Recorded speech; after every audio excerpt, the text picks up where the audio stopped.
Listo, pues muchas gracias. Estamos a miércoles 2 de abril. Estamos en la segunda sesión de nuestro tercer libro que tiene por nombre La Trenza. La escritora Laetitia Colombani, francesa, arroja esta novela, su primera novela en el año 2017. Tiene más de 30 traducciones la novela. Llegó como en un momento para quedarse. Ha sido promovida por muchas personas, pero el boca a boca funcionó muy bien. Yo creo que llegó como a mover o a hacer transformación social y conciencia social de las diferencias abismales que puede haber entre un país y otro, y sobre todo que el eje central volvemos a encontrarnos con mujeres, mujeres fuertes que quieren un cambio en su vida. Antes de arrancar con la trenza, yo les quiero nada más hacer así como los promocionales que les comparto. Si por ahí tienen familia, hijos, nietos, en ocasiones hay libros que son aspiracionales. O sea, yo siento que hay lecturas que les vende la idea a los hijos o a los adolescentes que siempre hay que luchar por los sueños. Y este libro, cuando yo me lo topé, se llama 100 rebanadas de sabiduría empresarial. ¿Por qué 100 rebanadas? Pues imaginemos la panificadora más grande del mundo es mexicana y es Bimbo. Este libro, escrito por Silvia Cherem, es una periodista mexicana, habla de los diálogos que ella tenía con su amigo Lorenzo Servige, el fundador que falleció en el año 2017, fundador de Bimbo. Entonces, en pequeñas cápsulas de 2 páginas se encuentran, imaginemos a Silvia con el señor Don Lorenzo platicando en las comidas, y ella, como sabe entrevistar muy bien, sacaba provecho y esas conversaciones con su autorización las plasmó en relatos.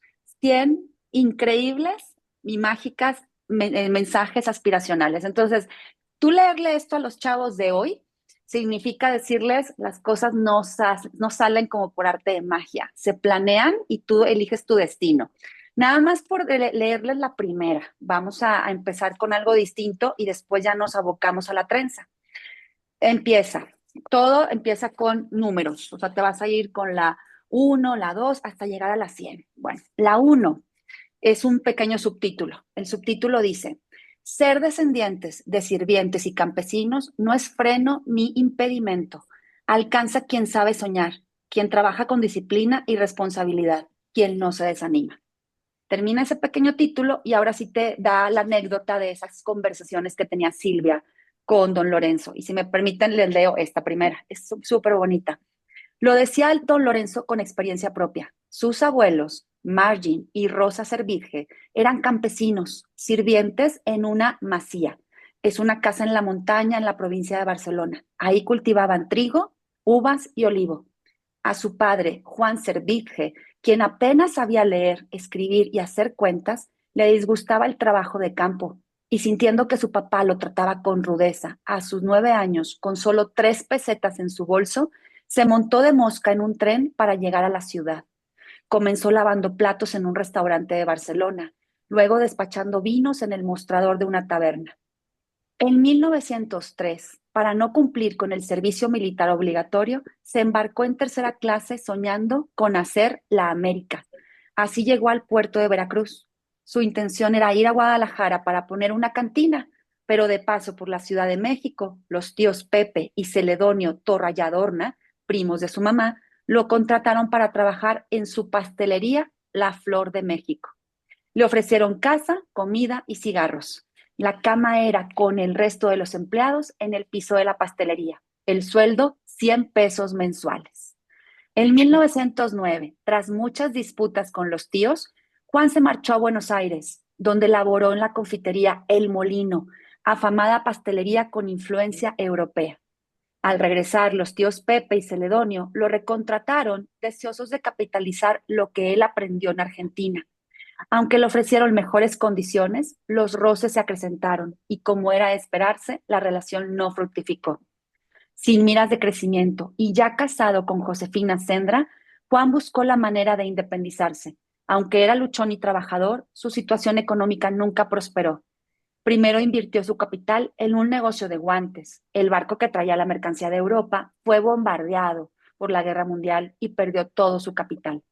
Luego logró vender una partida de madera, y con ese dinero compró una máquina para hacer bolillos recién patentada que vendió por 30,000 pesos oro a la Unión de Panaderos. Un gran negocio para Juan Servidge, no así para los panaderos, porque los obreros se negaron a usarla y terminó abandonada como fierros oxidados. Abrió después una fallida oficina de representaciones de productos extranjeros, que lo dejó nuevamente en la quiebra. La familia sobrellevaba la vida gracias a que Josefina Sendra, matriarca de la familia, de carácter admirable, enérgica y emprendedora, estableció en su hogar una casa de huéspedes, con pensión y comida para españoles de paso por México. Gracias a ello, en 1928 pudo darle a Juan sus ahorros de toda la vida y lo incitó a crear la pastelería El Molino, asociado con otros dos trabajadores de la Flor de México.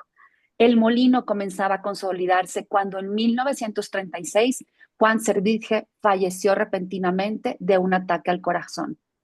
Para Lorenzo, la muerte de su papá fue el punto de quiebre de su vida.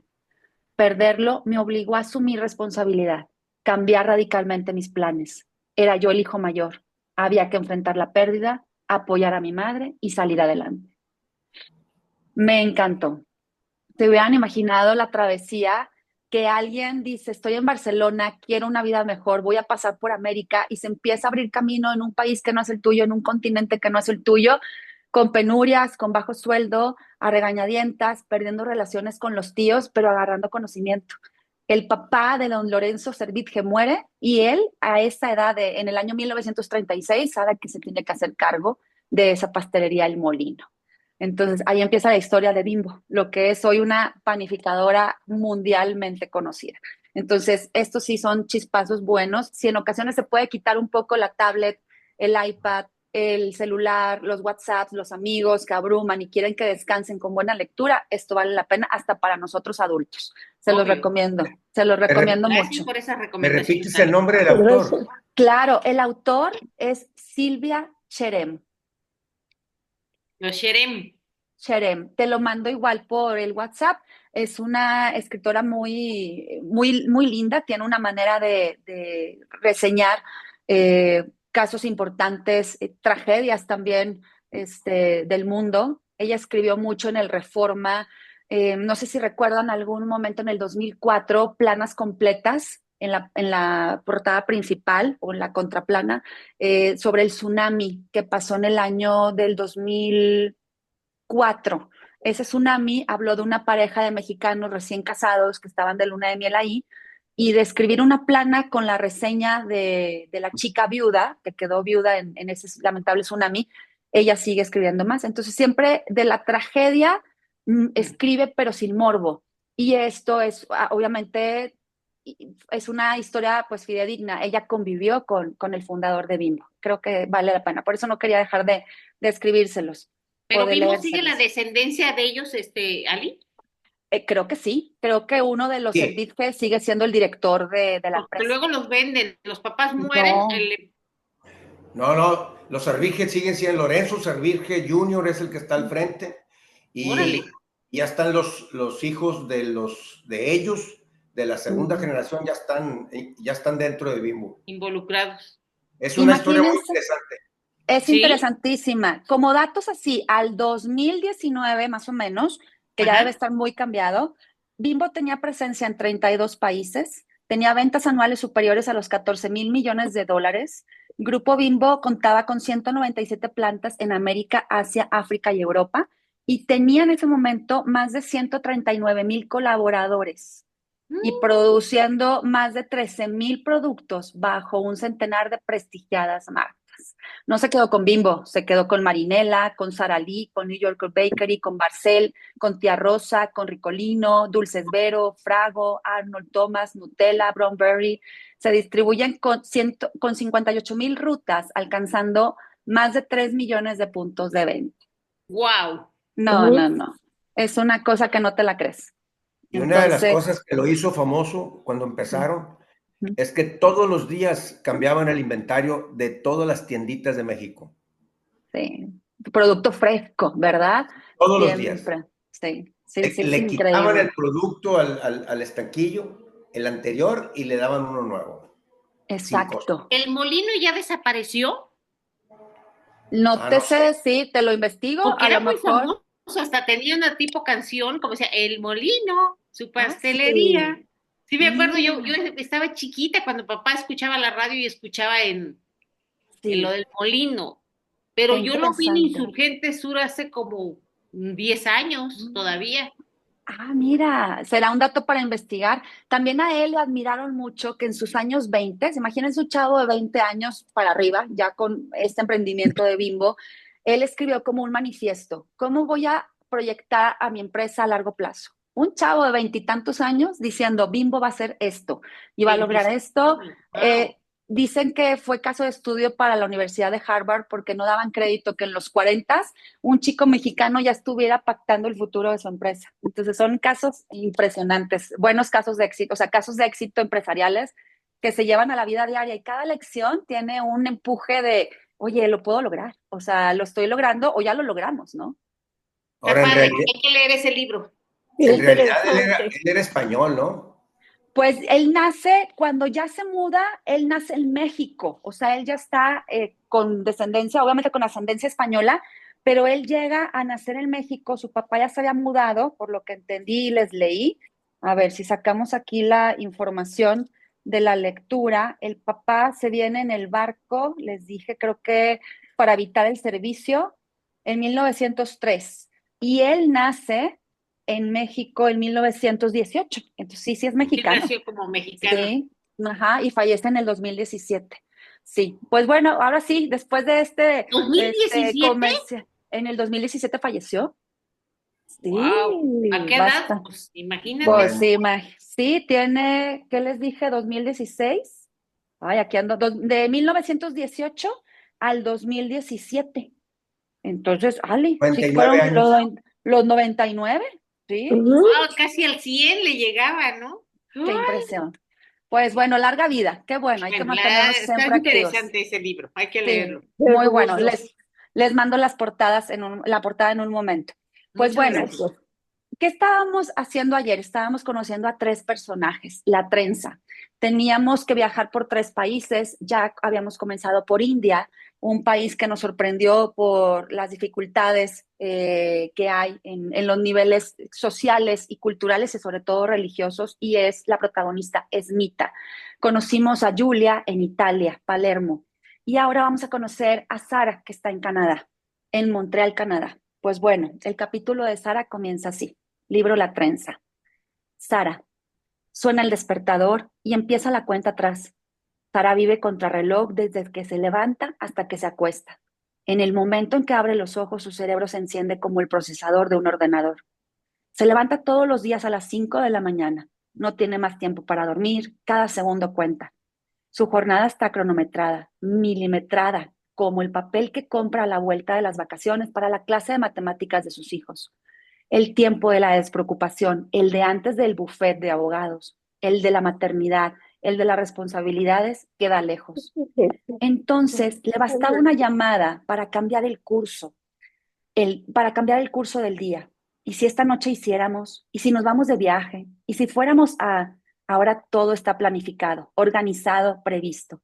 Ya no hay improvisación. Se ha aprendido el papel y lo interpreta y lo repite cada día, cada semana, cada mes, todo el año. Es madre de familia, alta directiva, mujer trabajadora, Wonder Woman. Etiquetas que las revistas femeninas les colocan a mujeres como ella, como si fueran bolsos que les cuelgan del hombro. Sara se levanta, se ducha y se viste. Sus movimientos son precisos, eficaces, orquestados como una sinfonía militar. Baja a la cocina y pone la mesa para el desayuno, siempre en el mismo orden. Leche, cuencos, zumo de naranja, chocolate, tortitas para Hannah y Simón y cereales para Ethan, un café doble para ella. Luego va a despertar a sus tres niños, primero a Hannah y después a los gemelos.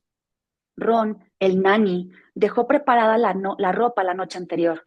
Solo tienen que lavarse un poco y ponérsela mientras Hannah llena las fiambreras. Perdón. Todo va rodado tan rápido como el coche de Sara por las calles de la ciudad. Tras los besos, los no te habrás olvidado nada, los abrígate bien, suerte en el examen de matemáticas, deja de pelearte, por favor, no, tú vas hoy a gimnasia, seguidos del tradicional, el próximo fin de semana, lo pasaremos en casa de nuestros abuelos. Sara toma la dirección a su bufete de abogados. A las 8:20 en punto, estaciona su carro ante la placa con su nombre, Sarah Cohen, Johnson and Lockwood. Ese letrero que lee orgullosa todas las mañanas indica mucho más que el sitio donde estacionar su coche. Es un título, un grado, su lugar en el mundo, un logro, el trabajo de toda una vida, su éxito, su territorio. En el vestíbulo la saludan primero el portero y luego la recepcionista, siguiendo siempre el mismo ritual. Allí todos la aprecian. Sara entra en el ascensor, pulsa el botón y cuando llega a la 8ª planta, recorre los pasillos a paso vivo en dirección a su despacho. No hay demasiada gente. Sara suele ser la primera en llegar y la última en irse. Así es como se hace carrera. Así es como te conviertes en Sarah Cohen, socia en igualdad del célebre bufete de abogados Johnson and Lockwood, uno de los más prestigiosos de la ciudad de Montreal. Aunque la mayoría de los colaboradores son mujeres, Sara es la primera que ha ascendido a socia en un bufete que tiene fama de machista. Casi todas sus amigas de la Facultad de Derecho han chocado con el techo de cristal. Algunas incluso han abandonado y cambiado de carrera, pese a los estudios largos y sacrificados que realizaron. Ella no. Sarah Cohen no. Ella ha pulverizado el techo, lo ha hecho añicos a golpe de horas extras, de fines de semana en el despacho, de noches preparando alegatos. Ay, perdónenme, un segundito. Recuerda la primera vez que entró en el gran vestíbulo de mármol, hace 10 años. Había ido para una entrevista de trabajo y se encontró delante de 8 hombres, entre los que estaba Johnson en persona, el socio fundador, Dios mismo, que había abandonado su despacho y descendido a la sala de reunión exprofeso. No dijo una palabra, simplemente la miró fijamente con expresión severa y recorrió cada línea de su currículum sin hacer el menor comentario. Sara se sentía intimidada, pero no lo dejó entrever. Era experta en el arte de llevar una máscara, una disciplina que practicaba desde hacía mucho tiempo. Al salir, se sintió un poco descorazonada.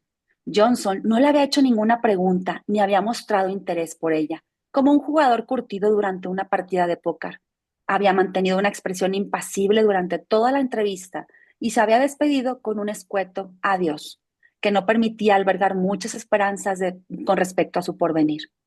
Sara sabía que había muchos candidatos para el puesto de colaborador. Ella provenía de otro bufete de abogados, más pequeño y menos prestigioso. No tenía nada ganado. Habría otros con más experiencia, más agresividad y quizá también con más suerte. Más tarde supo que la había elegido el propio Johnson y que la había designado entre los demás candidatos contra la opinión del compañero Gary Kirst. Sara tendría que acostumbrarse. Ese Gary Kirst no la quería, o tal vez la quería más de la cuenta.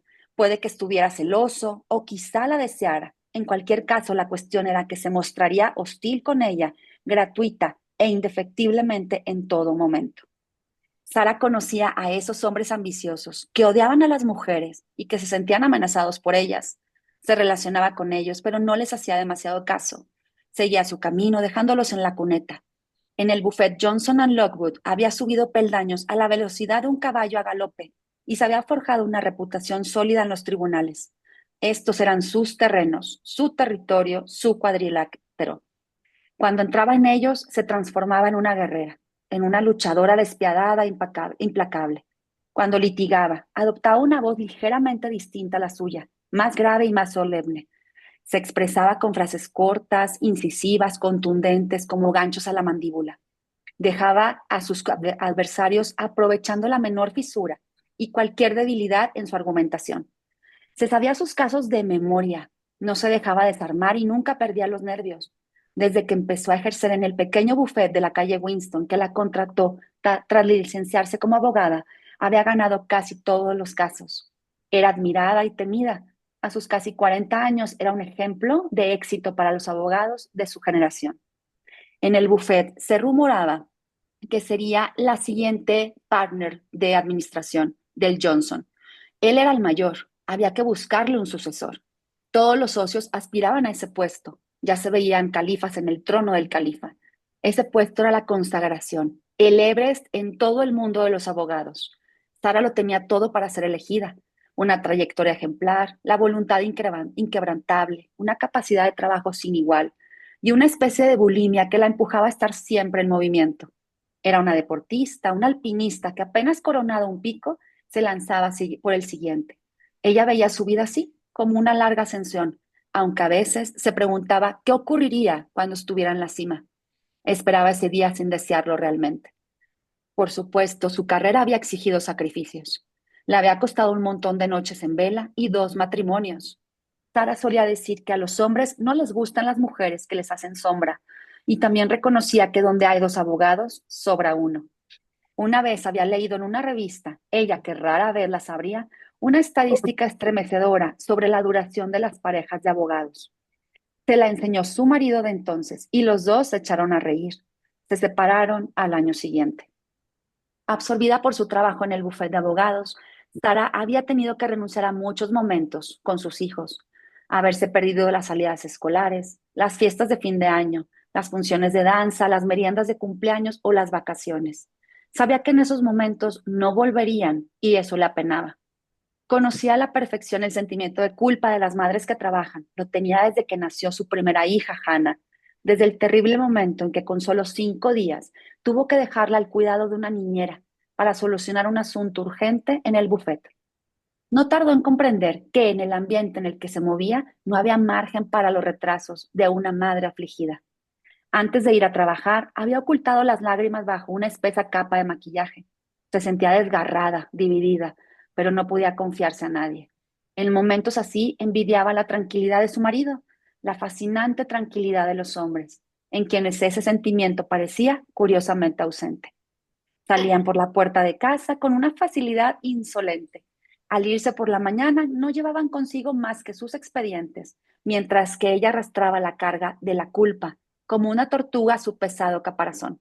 Al principio intentó luchar contra ese sentimiento, rechazarlo, negarlo, pero no lo consiguió. Acabó haciéndole un sitio en su vida. La culpa era su vieja compañera, que iba con ella a todas partes sin necesidad de que la invitara. Era la valla publicitaria, en mitad del campo, la verruga en medio de la cara, fea e inútil, pero lo quisiera o no, allí estaba, la culpa y había que aguantarla. Ante sus colaboradores y sus socios, Sara no dejaba traslucir nada. Tenía por norma no hablar nunca de sus hijos. No los mencionaba ni tenía fotos suyas en el despacho.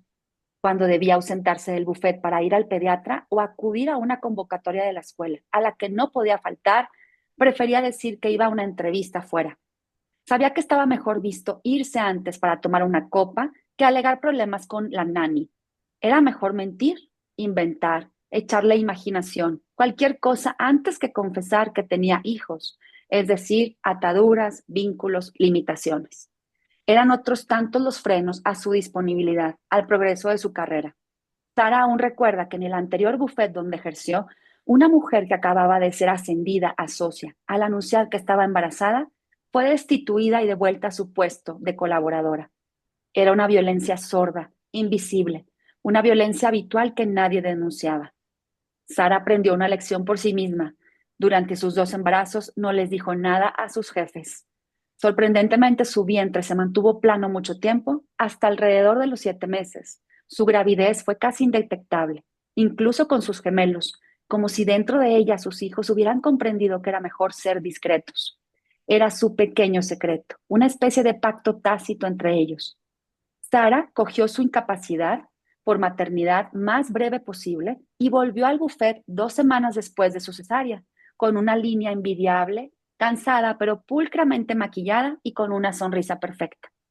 Por la mañana, antes de aparcar delante del buffet, hace un alto en el estacionamiento de un supermercado cercano para retirar las sillas de sus hijos y guardarlas en el maletero. Por supuesto, sus compañeros sabían que tenía hijos, pero ella se cuidaba mucho de recordárselo. Una secretaria podía hablar de papillas y primeros dientes, pero una socia no. Así pues, Sara había construido un muro absolutamente impenetrable entre su vida profesional y su vida familiar, que como 2 líneas paralelas seguían sus respectivos cursos, pero sin encontrarse jamás. Era un muro frágil, precario, que a veces se agrietaba y un día quizás se derrumbara. No importaba, a Sara le gustaba pensar que sus hijos estarían orgullosos de lo que su madre había construido y de lo que era ella. Procuraba compensar la cantidad con la calidad de los momentos que pasaba. En la intimidad, Sara era una madre cariñosa y solícita. Para todo lo demás estaba el niñero Ron. el Magic Ron, como lo habían bautizado los niños. Él se reía del sobrenombre que se había convertido casi en su título. Sara se acuerda que cuando contrató al niñero Ron, unos meses después de que nacieran los gemelos, había tenido problemas con Linda, la anterior nani, que además de los retrasos constantes y su poco entusiasmo por el trabajo, había cometido una falta grave que había causado su despido inmediato. Recuerda que al volver a casa inesperadamente para llegar por un expediente, Sara encontró a Ethan, uno de sus hijos, entonces que tenía 9 meses, solo en su cama, en una casa vacía. La nani Linda volvió con Simón del mercado 1 hora después, como si tal cosa. Pillada infraganti, se justificó diciendo que paseaba a un gemelo cada día, de forma alterna, porque sacarlos juntos le parecía demasiado complicado. Sara la despidió al instante. Bajo el pretexto de que padecía una ciática que le impedía ir a trabajar, los días siguientes entrevistó a numerosas niñeras, entre las que estaba Ron. Sorprendida al ver a un hombre presentarse para el puesto, en un primer momento lo descartó.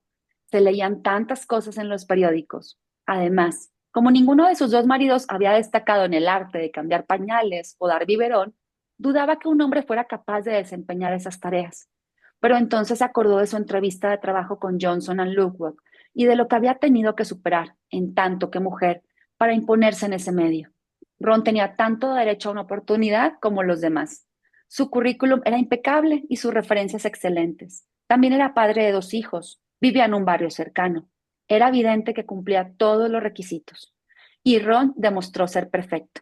Se pasaba horas jugando con los niños, cocinaba de maravilla, se encargaba de las compras y de todo, librándola de lo más pesado de las tareas cotidianas. Los niños, tanto los gemelos como su hija Hannah, que tenía entonces 5 años, lo aceptaron perfecto. Sara acababa de separarse de su segundo marido, el padre de los gemelos, y pensó que una figura masculina sería beneficiosa. Al contratar a un hombre, puede que inconscientemente también se aseguren de que nadie iba a usurpar un lugar como la madre. Así que Ron se convirtió en Magic Ron. Cuando Sara se miraba en el espejo, veía a una mujer de 40 años, a la que todo le había salido bien. Tenía 3 hijos maravillosos, una casa bien llevada en un buen barrio y una carrera que muchos envidiarían. Era la viva imagen de esas mujeres sonrientes y realizadas que aparecían en las portadas de revistas. Su herida no se veía, era invisible, casi imperceptible bajo el maquillaje perfecto y los trajes sastres de grandes modistos. Pero su herida estaba ahí. Como miles de mujeres en todo el país, Sarah Cohen estaba dividida en dos y era una bomba a punto de explotar. Aquí terminamos con Sara. Todo lo opuesto. ¿Están de acuerdo? ¿Qué les ha parecido? Si recordamos un poquito a Smita, un poquito a Julia y ahora a Sara, me quisieran decir qué característica podría describir con una sola palabra a Smita, cuál a Julia y cuál a Sara. La opinión libre, ¿eh? No, no es calificación ni mucho menos. ¿Cómo sentirían que es Smita? Como es Julia, la italiana, y ahora la canadiense. En una palabra, quien guste participar. Marta, tienes el micrófono abierto. ¿Quisieras decir una palabra que describa a estas 3 mujeres con las que nos estamos topando en esta historia? Bueno, realmente ayer no tuve la oportunidad porque no entré bien Sí, de captar los otros, pero claro. esta me parece muy interesante, muchos sacrificios, una mujer entregada al trabajo y pues yo creo que perdió mucho de convivir y llevar una vida con sus hijos, darles más. Sí, el equilibrio ahí lo trae. Cree ella que bien, ¿verdad? Pero está perfecto. Sí, Coincido contigo, Marta. Es la Wonder Woman que dicen en la lectura, ¿verdad? sí. Gilberto, ¿quieres apoyar algo de las 2 protagonistas de ayer para Marta? Yo, yo tal vez en una palabra definiría que las tres son resilientes, son muy buenas para salir adelante. Ujú, Ujú. Sí, ujú. Y yo creo que es una característica en general de las mujeres, ¿no? En general. sí. Este, tienen más fortaleza ante los problemas que los hombres. Ujú. Son más resilientes en ese sentido. Sí, Y yo creo que este es un claro ejemplo de ello, ¿no? Te vaya como te vaya, el tipo, como te diré, no importa el tipo de problema, pues por más pequeño, por más grande que sea, tienen la fortaleza para sacarlo adelante, y más cuando se trata de los hijos. claro. Sí, totalmente de acuerdo. Ser resilientes y todavía siento que nos falta mucho por conocer de cada una, ¿verdad? Nos están dando una nada más, pues ahora sí que una pincelada, ¿no? De ese espíritu. Yo podría agregar de Esmita su valor por mejorar la vida, la calidad de vida de Superación. su hija, la superación Exacto, que no de me voy a quedar no. donde se quedó mi madre. Exactamente, vamos a romper ese patrón y ahora vamos a continuar, a lograr abarcar. El libro se divide siempre por capítulos no numéricos, sino por personajes. Ya hicimos Esmita, Julia y Sara. Ahora retomamos otra vez la vida de Esmita y continúa de esta manera. Esmita, ciudad Badlapur, India. Y en eso comienza ella a hablar. Ven aquí, lávate, no te entretengas. Es hoy, no debemos llegar tarde, Lalita. En el patio de detrás de la choza, Esmita ayuda a su hija Lalita a lavarse. La niña la deja hacer dócilmente. Ni siquiera protesta cuando el agua se le mete en los ojos. Esmita le desenreda el pelo, que le llega a la cintura. Nunca se lo ha cortado. Es la tradición allí.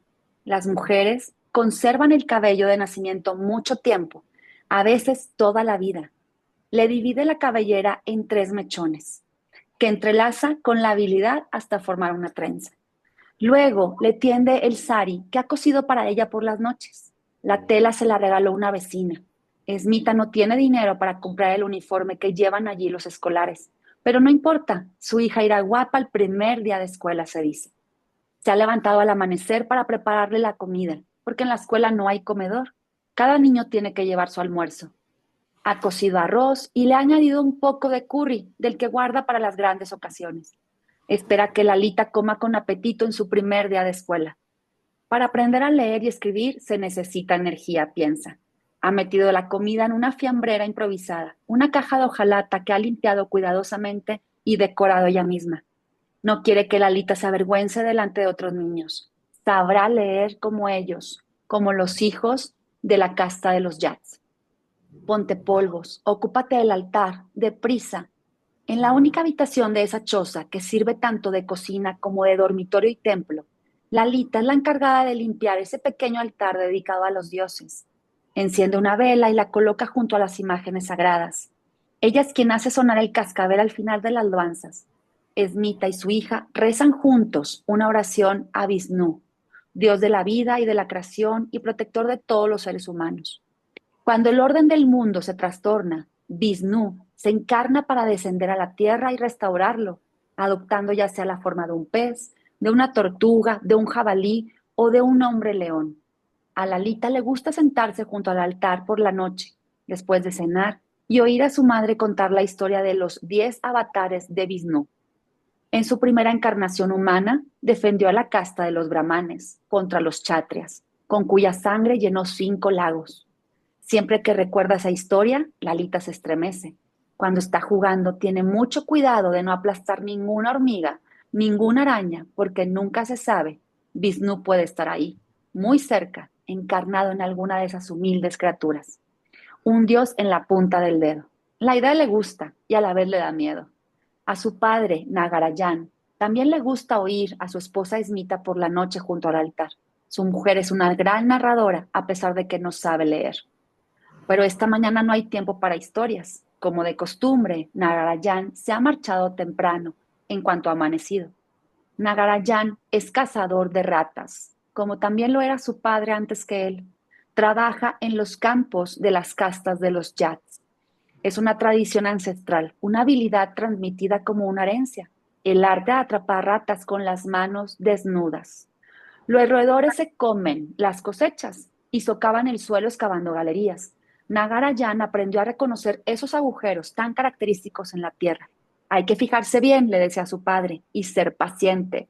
No tengas miedo. Al principio te morderán, pero aprenderás. Nagarajan recuerda su primera captura, a los 8 años. Cuando metió la mano en el agujero, un dolor lacerante le atravesó la carne. La rata le había mordido la zona blanda entre el pulgar y el índice, donde la piel es tan fina. Nagarayan gritó y sacó la mano cubierta de sangre. Su padre se rió. Lo haces mal.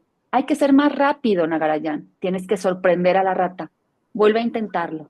Tenía miedo, pero contuvo las lágrimas. Vuelve a intentarlo. Lo intentó 6 veces, 6 mordiscos, antes de que consiguiera sacar a la enorme rata de su escondrijo. Su padre la cogió de la cola, le golpeó la cabeza contra una piedra y volvió a tendérsela. Ya está, se limitó a decir. Nagarayan cogió la rata muerta y se la llevó a casa como si fuera un trofeo. Su madre le vendó la mano y luego asó la rata. Se la comieron juntos para cenar. Los Dalit, como Nagarayan, no reciben un sueldo, tan solo pueden quedarse con las capturas. Es una especie de privilegio, porque las ratas pertenecen a la casta de los Yat, como los campos, y todo lo que hay encima y debajo de ellos. Asadas, las ratas no están mal, parecen pollo, dicen algunos. Son el pollo del pobre, el de las castas de los Dalit. La única carne que pueden permitirse. Nagarayan cuenta que su padre se comía las ratas enteras, con piel y pelo. Solo dejaba la cola, que era indigesta. Atravesaba el roedor con un palo y lo asaba encima del fuego y se lo zampaba entero. Lalita ríe cuando su padre le cuenta esa historia. Esmita prefiere quitarle la piel. Por la noche se comen ratas y de ese día las acompañan con arroz. Y Esmita aprovecha el agua de la cocción como salsa.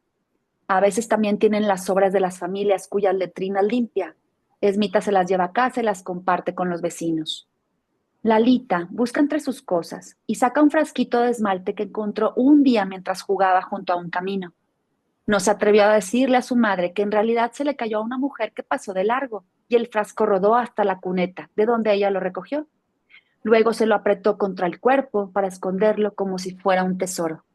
Esa tarde llegó a casa con su botín, diciendo que se lo había encontrado llena de alegría, pero también avergonzada. Si se enteraba su dios Vishnu, la regañaría. Esmita coge el frasquito de la mano de su hija y le dibuja un punto rojo sobre la frente. El círculo tiene que ser perfecto. Es una técnica delicada que requiere un poco de práctica. Con la punta del dedo le da unos suavecitos toquecitos al esmalte antes de fijarlo con polvo. El bindi, el tercer ojo, como lo llaman allí, retiene la energía y aumenta la concentración. Hoy Lalita va a necesitarlo, dice su madre. Mira el circulito perfecto en la frente de la niña y sonríe. Lalita es guapa, tiene los rasgos finos, los ojos negros y la boca bien perfilada, como el contorno de una flor. Con el sarí verde está preciosa. Esmita se siente muy orgullosa de su hija en su primer día de escuela. Puede que coma ratas, pero sabrá leer, se dice. La ayudará a cruzarla. Allí los camiones que se suceden desde la primera hora van a toda velocidad. No hay señalización ni paso de peatones. Mientras avanzan, Lalita alza los ojos hacia su madre, inquieta. Lo que la asusta no son los camiones, sino ese mundo nuevo y desconocido para sus padres, en el que tendrá que entrar sola. Esmita siente la mirada suplicante de su hija. Sería tan fácil dar media vuelta, coger el cesto de los juncos y llevársela con ella. Pero no, no verá a su hija así. Ella volverá y pensará que va a aprender a leer y escribir. Presta atención, Lalita, obedece. Escucha al maestro, le dice Esmita. La pequeña parece perdida, repentinamente tan frágil que a Esmita le gustaría estrecharla entre sus brazos y no soltarla nunca. Tiene que luchar contra ese impulso y reprimirse. Cuando Nagarayan fue a verlo, el maestro le dijo, de acuerdo. Miró la caja en la que Esmita había metido todos sus ahorros y las monedas cuidadosamente guardadas durante meses para eso. La cogió y solo dijo de acuerdo. Todo funciona así. Esmita lo sabe. Allí el mejor argumento siempre será el dinero. Nagarayan volvió junto a su mujer con la buena noticia y los dos celebraron. Vuelven al camino, cruzan y de pronto ya es el momento de soltar la mano de su hija al otro lado de la carretera. A Esmita le gustaría decirle tantas cosas. Alégrate, tu vida no será como la mía. Tendrás salud, no toserás como yo. Vivirás mejor y más tiempo. Te respetarán. No tendrás siempre encima ese olor inmundo, ese hedor maldito y del que es imposible despojarse. Serás digna. Nadie te arrojará las sobras de la comida como a un perro. Nunca agacharás la cabeza ni la mirada. Cuánto le gustaría a Esmita decirle todo eso, pero no sabe cómo expresarlo. cómo hablarle a su hija de sus esperanzas, de sus sueños, un poco locos, de esa mariposa que agita las alas en su estómago. Así que se inclina hacia ella y se limita a decirle, ve. Ay, aquí terminamos con Esmita y creo que nos da oportunidad un poquito a saber de Julia. Entonces, vuelve a sentirse esas últimas frases que ella se queda pensando para Esmita, que le dice, alégrate, tú no vas a tener que oler esto, el hedor, vas a estar por encima de este olor inmundo, no te van a arrojar las sobras como si fueras un perro.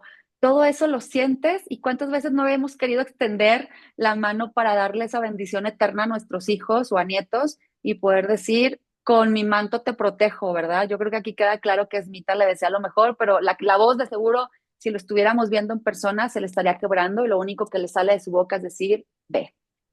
¿Ustedes qué hubieran hecho? ¿Qué sentirían? Yo creo que lo mismo, ¿no? Como madre te duele. Yo creo que hasta uno como madre cuando lleva al maternal al hijo, dejarlo y que llore el hijo, nos parte el corazón, quisiéramos regresarnos con ella y decir, no vayas a la escuela, no. Entonces eso Sí, es muy común en la mujer porque tenemos mucho, pues yo digo que mucha unión con los hijos sí, y pues ahorita para esa niña todo es nuevo, sí, no hay gente de su nivel, exacto. entonces para ella Y es como que me voy a enfrentar contra quien sea, porque la madre es una motivación muy fuerte, es para ella es un pilar muy fuerte. El papá, pues yo creo que también está orgulloso de saber esa prosperidad de su hija, ¿no? claro, y los ahorros que tienen que dar, ¿verdad? Porque también Sí, no es lógico que un Dalit vaya a la escuela, van pues los sí. Jats. Entonces, ¿quieres que venga? Perfecto, nada más que dame tus ahorros para darle ese privilegio a tu hija. Wow. Entonces, educación básica y ahí volvemos a ver que no todos tienen esas mismas oportunidades. Pues bueno, en el capítulo de Julia no lo alcanzaremos a leer completo, voy a hacer una pausa en el momento que crea pertinente y continuaríamos el próximo martes para conocer más de Julia. Julia, la chica que vive en Palermo, Sicilia, dice, ella se quedó con una historia donde le están mencionando, Julia acaba de llamar tu mamá, algo le pasó a tu papá. Entonces dice, Julia se despierta sobresaltada. Esta noche ha soñado con su padre. De niña le encantaba acompañarlo a hacer su recorrido. Temprano por la mañana se subían a la moto Vespa, pero ella no se montaba atrás, sino delante, sobre las rodillas de él. Lo que más le gustaba a Julia era notar el viento en el pelo, la embriagadora sensación de libertad e infinito que produce la velocidad. No tenía miedo, la rodeaban los brazos de su padre, no podía pasarle nada. En las bajadas chillaba de alegría y excitación. Veía salir el sol sobre la costa de Sicilia, la incipiente agitación de los barrios de las afueras y esa vida que despertaba y se desperezaba. Lo que más le gustaba era llamar a las puertas. Buenos días, es por la cascatura, anunciaba con orgullo. A veces, tras confiarle su bolsita con cabellos, las mujeres le daban una golosina o una estampa. Cascatura era el cabello. Orgullosa, Julia cogía el botín, es decir, el cabello, y se lo daba a su papá.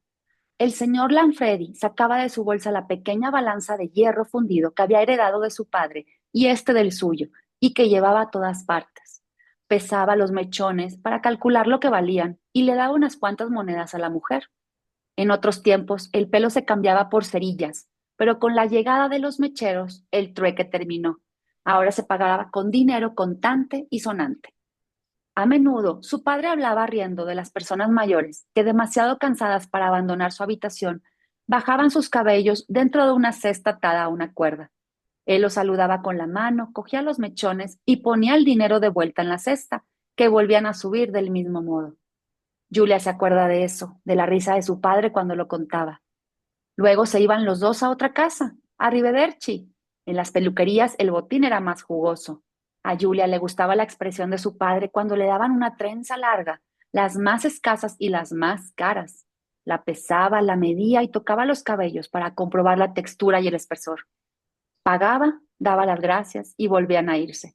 Había que aligerar. Solo en Palermo el taller Lanfredi tenía 100 proveedores. Si se daban prisa, estarían de vuelta a la hora de comer. La imagen sigue ahí un instante más. Julia tenía 9 años cuando se imaginaba en esa moto Vespa. Los segundos siguientes son borrosos, confusos, como si a la realidad le costara imponerse y se mezclara con el sueño. Así que es verdad. El papá tuvo un accidente el día anterior mientras hacía su recorrido. Por motivos que ellos ignoran, la moto Vespa se salió de la carretera. Pero él conocía bien esa ruta, la ha hecho cientos de veces. Los bomberos dicen que debió de cruzársele un animal, a no ser que sufriera una indisposición. Nadie lo sabe. Ahora el papá está entre la vida y la muerte en el Hospital Francesco Saverio. Los médicos no quieren pronunciarse. Hay que prepararse para lo peor, le han dicho a su mamá. Pero Julia no puede contemplar lo peor. Un padre no se muere. Un padre es eterno. Es una roca, es un pilar, sobre todo el suyo. Pietro Lanfredi es una fuerza de la naturaleza y llegará a los 100 años, suele decir su amigo el doctor Signor, mientras se toma una copa. Pietro, el vitalista, el sibarista, el papá, el amante de los buenos vinos, el patriarca, el amo, el irascible, el pasional, su padre, su adorado padre, no puede irse. Ahora no, así no. Hoy es Santa Rosalía. Qué ironía tan triste, se dice Julia. Los parlemitanos desfilarán alborazados todo el día en honor a su santa patrona, Santa Rosalía. La fiesta estará de bote en bote como todos los años, como de costumbre. Su padre les ha dado el día libre a las empleadas para que participen de las celebraciones. La procesión a lo largo del corso y luego al caer la noche y los fuegos artificiales serán increíbles. Julia no está para fiestas. Procura no prestar atención a las manifestaciones de alegría de las calles cuando acude a la cabecera de su padre con hermanas y su madre. En la cama del hospital, el papá no parece sufrir y esa idea la consuela. Su cuerpo, antes tan poderoso, se ve tan frágil como el de un niño y más pequeño como si hubiera encogido, se dice Julia. Quizás sea eso lo que ocurre cuando el alma se va. De inmediato, ahuyenta de su mente esa idea fúnebre. Su padre está ahí, aún vive, ella lo sabe. Hay que aferrarse a eso. Una conmoción cerebral, dicen los médicos. Una expresión que significa no lo sabemos. Nadie puede decir si vivirá o morirá. Él mismo parece no haber elegido. Aquí me quedo con Julia, pero vamos a seguir con la historia el próximo martes. Entonces, Julia está enfrentando los recuerdos de su niñez, un papá presente, un papá que permea la emoción de su negocio, de reconocer que visita 100 proveedores al día para obtener los cabellos que van a ser donados o que van a ser cambiados como trueque por monedas, ¿no? Entonces creo que hay mucha esperanza y como mucha conexión, mucha complicidad entre papá e hija, así lo percibo. Entonces se avecina como una situación difícil donde tienes que afrontar que los padres no son eternos. Y creo que son frases lindas donde no, mi padre es pues ahora sí mi estandarte, ¿no? Él no se va a ir y comienza la negación y los recuerdos y la añoranza. ¿Alguien quiere compartir algo de lo que cubrimos hoy de Sara para agregar cualquier comentario de Smita y un poco de Julia para continuar la próxima semana? ¿Les ha sucedido algo así, esa conexión de hijo, padre, hija, padre, donde se sentía que habla más el ejemplo, ¿no? A veces los padres queremos en lo personal inculcar diciendo, es que deberías, deberías, deberías, pero de palabras no se aprende más con el ejemplo, con la sonrisa, con invitarlo a que venga a tu área de trabajo, a que vea cómo haces las cosas, qué es a qué te dedicas. Yo creo que eso jala más, ¿no? Jala más el ejemplo que las palabras, que se las puede llevar el viento. No sé si ustedes hayan tenido situaciones similares. Pues yo tuve la fortuna de convivir mucho con mi padre. Yo, aparte que trabajábamos juntos, yo acostumbraba a ir a desayunar casi a diario con él. Muy bien. Digo, cuando no estaba de viaje, pues aprovechaba, iba y desayunaba con él. Y sí tuve mucha relación, mucha cercanía, y mis hijos también bastante. Bueno. Toda la vida lo han extrañado, ¿no? Porque tiene una forma muy padre de ser, ¿no? Era un abuelo muy alcahuete. Ah, sí, qué bien. Entonces me quitaba un poquito de autoridad, pero bueno, no es así, sino que pues era muy fácil tratarlo, pues, y más a los nietos, ¿no? Sí. Y luego a todos los nietos en lo personal les decía que ese nieto era el más importante para él, pero que por favor no se lo dijera a los demás para que no se pusieran celosos. Y cuando falleció, los nietos se juntaron para hacerle una carta y decirle en la misa. Y ahí se dieron cuenta que todos eran importantes. Muy Eran los bien el plan. consentidos todos. Qué lindo. Oye, la Jugó otra, bien la carta. Muy bien. Jugó bien la carta. Padrísimo estuvo. Qué lindo. Mis Todos suegros, están felices. Claro, todos eran felices hasta en ese momento. Oye, no, es que a mí me decía que yo era su consentida y pues no se los podía decir. Oye, pero si a mí también, oye, pues, todos eran consentidos. se repartió. Qué buena se técnica, estuvo buena la técnica. Y me encanta, hay una frase que dicen, si yo hubiera sabido que tener nietos era así de divertido, no hubiera tenido hijos. Entonces, Claro. Sí, si te no hubiera brincas, tenido nietos, ¿no? te brincas porque los nietos es otra cosa. Qué padre, qué buena experiencia. Gracias por compartir, Gilberto. Marta, Ángel, Maye, Carmen, pues muchas gracias por estar aquí. Nos vamos a saludar para seguir con La Trenza. Es un libro muy ágil, vamos a muy buen ritmo y nos vamos a ir sorprendiendo y encariñando con estas mujeres que se rodean también de hombres, ¿no? Es una novela 100% feminista, al contrario, pero sí tiene ese contexto que se desenvuelve por ese camino, ¿no? Vamos a ver cómo se transforma socialmente la historia. Gracias por estar y nos saludamos pronto. ¿Sale? Gracias por todo. Que Feliz tengan fin Cuídense de semana. mucho. Gracias a todos. Gracias, Marta. Bye, Ángel. Bye, Maye. Gracias, Carmen y Gilberto. Hasta luego. Bye. hasta luego.